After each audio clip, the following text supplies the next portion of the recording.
Well, you guys, welcome back to Southern Latitudes. My pet hawk. We should give him a name. Oh my goodness, him or her, whatever it is, should give him a name. Uh, well, welcome back to the channel. Welcome to me back to the channel. It feels like it's been several days since I've been out here with you guys. So I got a good reason for that. Hold on.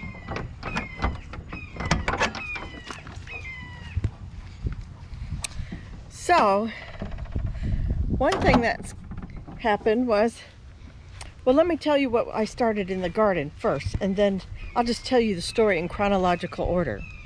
My sister-in-law and I, on Tuesday morning, we decided to come out here, and we got this whole half of North Garden prepped and got it tilled. We put in some compost, and I went ahead and put in some Alaska peas right here on the fence line, and then 2 rows of beans, of just regular bush green beans. So after my sister-in-law and I were done with North Garden and I finished sowing everything, Buddy and I were out here and we went ahead and tilled up this bunch of weeds in South Garden. And I was like, you know, Buddy, it's time to go in. I'm getting really hungry. It was way past breakfast and almost lunchtime. And I was like, let's just go in, eat, you know, and get things done. So I noticed he was kind of laying funny in the backyard. And then we get in the house and I thought maybe I forgot his second breakfast, because he eats a little bit real early in the morning, then he eats a little bit, you know, to keep his acids down in his stomach, and so then he eats sort of like a mid-morning breakfast. And I thought maybe that's it, but he refused that. And then I was like, oh, I'm like, okay, cookies. He loves cookies. So I went ahead and offered him cookies. No. I offered him quail eggs. No. He was pretty much determined that he wasn't opening his jaw. Every time he opened his jaw, he'd made like a gag. And I was like, what in the world is going on in there? Where by the time, you know, the fourth thing I started offering to him, he was like, no way. And just, he wouldn't even look at me anymore. And I called Jack and I'm like, something's wrong with Buddy. I don't know what's going on. So I tried to eat about half of a sandwich, and then Jack calls me back and he said, you want me home? And I said, I'm not sure. And he said, when I couldn't say no, he knew it was time to start packing up the computer and everything and start heading home. So he was home maybe in about 40 minutes. And I had tried to get a look in Buddy's mouth, but he didn't like that. So when Jack got home, between the two of us, we got like enough of his mouth open. If a boxer doesn't want to open their mouths, they don't. They have this ability to clench, and that's part of their breeding. Look at him. Do you want to go out back there? What are you wanting? He thinks he's going to go see something. Anyhow, so he had that clench, but we got it open just enough to shine a flashlight back there. And you could see big bloody hematoma in the left back part of his throat. So my vet was actually not at her practice on Tuesday. So I was like, okay, we're going to the emergency vet and animal specialties kind of services. So we make the drive down there, and Buddy, he's on sedatives. I had some sedatives in the house for him, and we got him sedated. By the time we got to the back with the vet, he was definitely like all chill and relaxed, but refused to unlock that boxer jaw. So the vet went ahead and said we need to sedate him all the way down, like a dental. Okay, so, you know, cha-ching. So we did that, and once they got his mouth relaxed and the tongue out of the way, they could see the blood spot. They did find a puncture. They found inflammation. Nothing was embedded in there. Nothing was wrong with a broken tooth or anything like that. And so that was all good news. Nothing, he didn't ingest anything. That was also good news. So it just like a stick or some kind of puncture in the back of the throat. So they gave him another shot that like sort of reversals the first sedation. And then so he got to come with us. I had to get in the back of the car seat with him because he was like, cars, cars, cars. Oh. You know? And then he's like, I'm here for a car ride. You know, he just couldn't hold his head up or anything. So we got him home. He was pretty drowsy for the next 12 hours. But between antibiotics and pain meds, he's much better. And I ate something, and then I ended up starting to feel bad. So we just had gone, the next day, first night, let me back it up. He was very sick through the night, and he was doing like this weird snorting thing because he kept getting swollen, and I don't think it was clot, but just swelling in his throat, and he couldn't breathe. And then, you know, 3 times in the night he scared me that he was not gonna be able to breathe. So anyhow, the next day, yeah, we get through the day. I ate something that I thought was upsetting my stomach. I thought, you know, it was just giving me acid indigestion. And come to find out, I picked up a stomach virus probably at the vet's office. So I did the big old vomit thing, and then I next morning started a fever. So that's what I was doing all day yesterday. Now today I feel great. It just, whatever it was, went through me 24, 48 hours, and I'm good. And Buddy's good. He was on soft food for a couple of days. But thank goodness he's all better.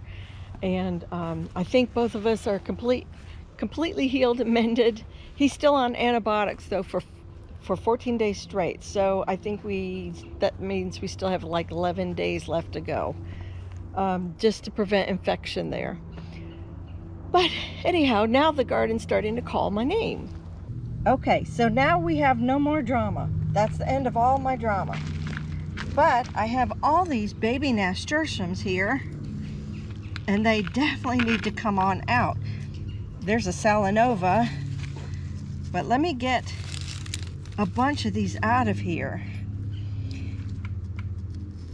They're definitely, I want to row some hose, or hoe some rows,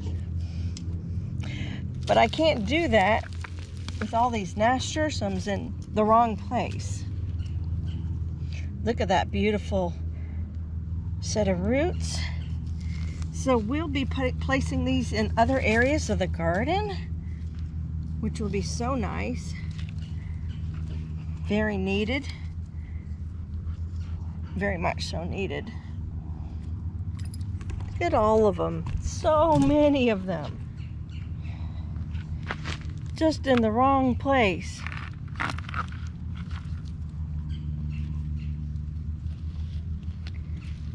I know a great place to put a bunch of these.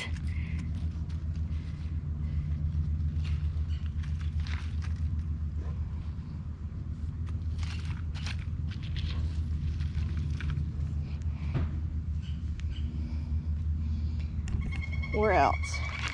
Let's pick out some of these too over here.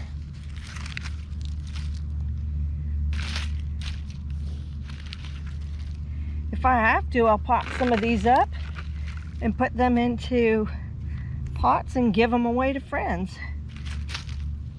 What a wonderful way to share with other ones. So this is one of the 2 places I'd like to put the nasturtiums. I put in Cinderella peach zinnias over here, and I'm very disappointed. I don't know if there was a trick that I didn't do right. I did not. Here, let's get closer in, okay? You see how, first of all, they're not double stackers like they're supposed to be. They're not the right color like they're supposed to be. These are more peachy over here. This one's more cream. But in general, they're nothing like the picture said. And over here on the other side of the pool, this Cinderella, well, this one in particular is about as close as I've seen to match the photo. But that's one plant out of all of these. Here's one that's a little bit more cream. Here's one that's completely yellow. This is not what I wanted to plant in here.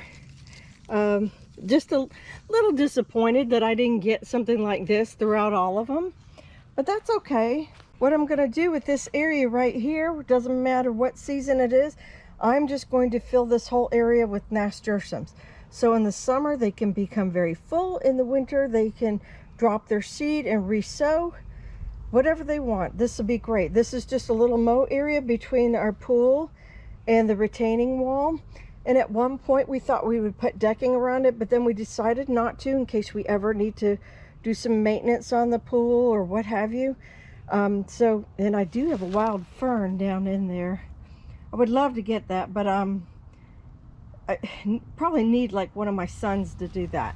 So what I plan on doing is just coming on in here, maybe back it up a little bit. I don't think I want that like seeds going right into the pool area. And just drop the nasturtiums in and cover them up.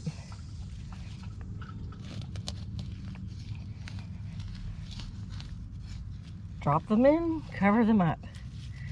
Just let them take over the area as if they'd been naturalized right here.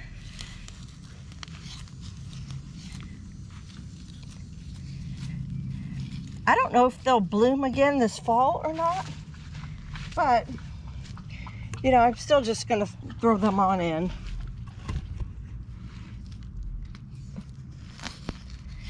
I have so many, I can experiment. Just see how it goes.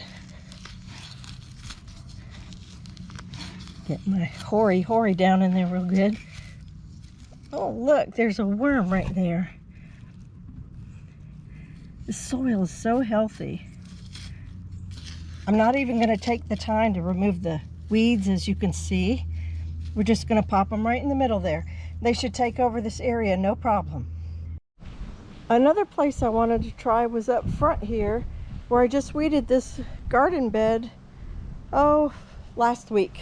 So I do have some open little areas, like right in here, that didn't have the ground fabric. And oh, look at that, that's a mushroom.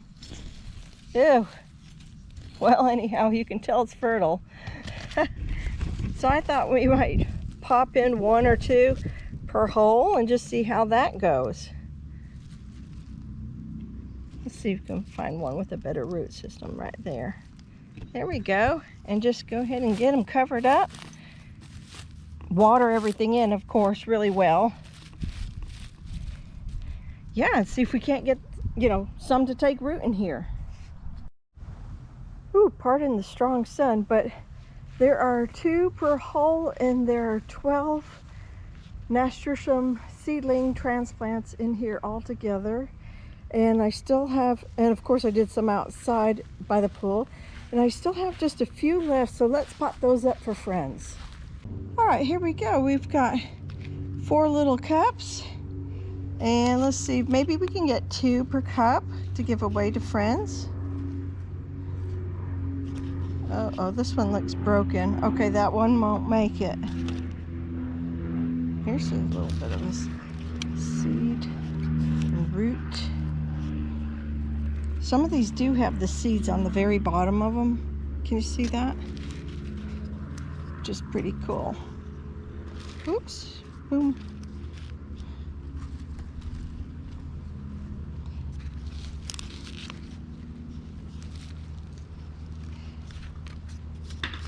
I bought some Empress of China, I believe is the name of it, red nasturtiums to go in my front flower bed for the spring. But you know what? I think I may just go ahead and not pot them up.